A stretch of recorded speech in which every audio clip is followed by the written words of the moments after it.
Buenos días, en este espacio les voy a hablar sobre las técnicas de selección. El proceso de selección es un medio el cual consiste el procedimiento ordenado y secuenciado orientado a atraer candidatos potencialmente calificados para ocupar un puesto dentro de una organización. Inicialmente se identifica la necesidad de la organización o empresa en el cual se describe el cargo como qué funciones y requisitos mínimos en conocimientos, educación y competencias se requieren para cumplir con estas funciones. Las fases básicas en un proceso de selección son como la planeación, el reclutamiento, la selección y el control, aunque también pueden presentarse algunas variantes durante el proceso. Algunas de estas etapas pueden ser reclutamiento, filtro del cargo, entrevistas, pruebas conductuales o psicológicas, técnicas de conocimiento, valoración, contratación, entre otras. Existen varias clases de reclutamiento. Existe el reclutamiento pasivo o social, que trata de, se publica la vacante a partir de las redes sociales o las bolsas de empleo y también por medio de chats. También está el reclutamiento activo, que busca los perfiles profesionales que se requieren. Existen varias plataformas en donde se pueden buscar, como LinkedIn, o también las empresas pueden hacerlo con su página web por medio del enlace Trabaja con nosotros.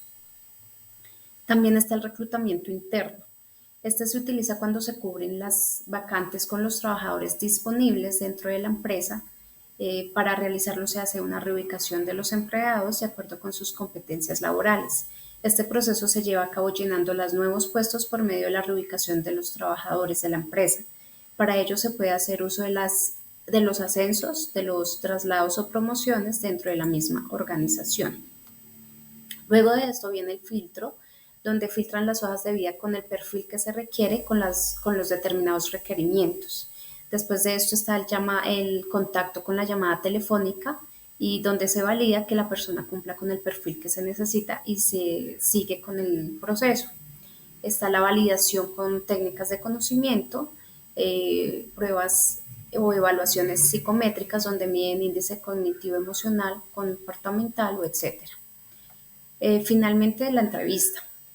Existen varios tipos de entrevista. La entrevista se clasifica en el ámbito dependiendo de la forma que se la realicen. Entonces, puede haber entrevistas estructuradas, no estructuradas, semiestructuradas. La entrevista estructurada es un tipo de entrevista en la que el entrevistador sigue un formato estándar y hace las mismas preguntas a todos los candidatos. Esto permite una evaluación más objetiva y justa de los candidatos.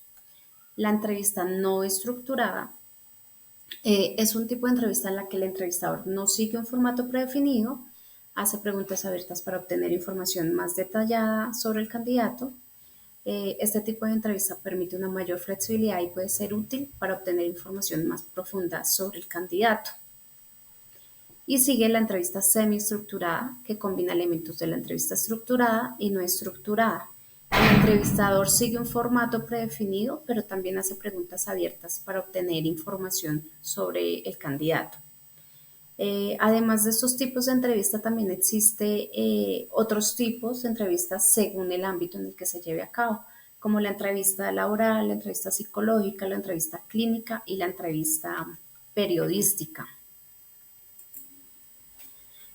Dentro de mi experiencia de procesos de selección, he pasado por varios de estos procesos.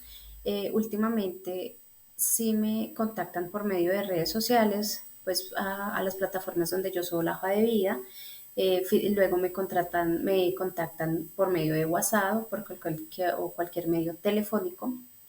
Luego de esto, pues ya viene alguna clase de entrevista con la psicóloga, luego unas pruebas psicotécnicas. En la entrevista, bueno, claramente me piden hablar de mí, de mi experiencia laboral, de qué busco con la organización en la que de pronto estoy postulada, cuáles son mis metas, mi núcleo familiar, varias de estas cositas como lo hice en el proceso de selección. Luego de las pruebas psicotécnicas, de conocimiento, eh, donde miden varias cosas de la personalidad y de los conocimientos. Si uno pasa el filtro, o me ha pasado que si sigo en el proceso y paso el filtro, ya me hace la entrevista a alguien, a la empresa o a la organización que me esté requiriendo el perfil. Y ya finalmente pues ya lo envían a uno al proceso de exámenes médicos y finalmente la contratación. Entonces, desde mi experiencia sí he pasado por varios de estos procesos y afortunadamente han sido buenos, o sea, no he tenido ningún inconveniente y creo que todo o la mayoría de procesos son muy parecidos dentro de mi experiencia. Gracias.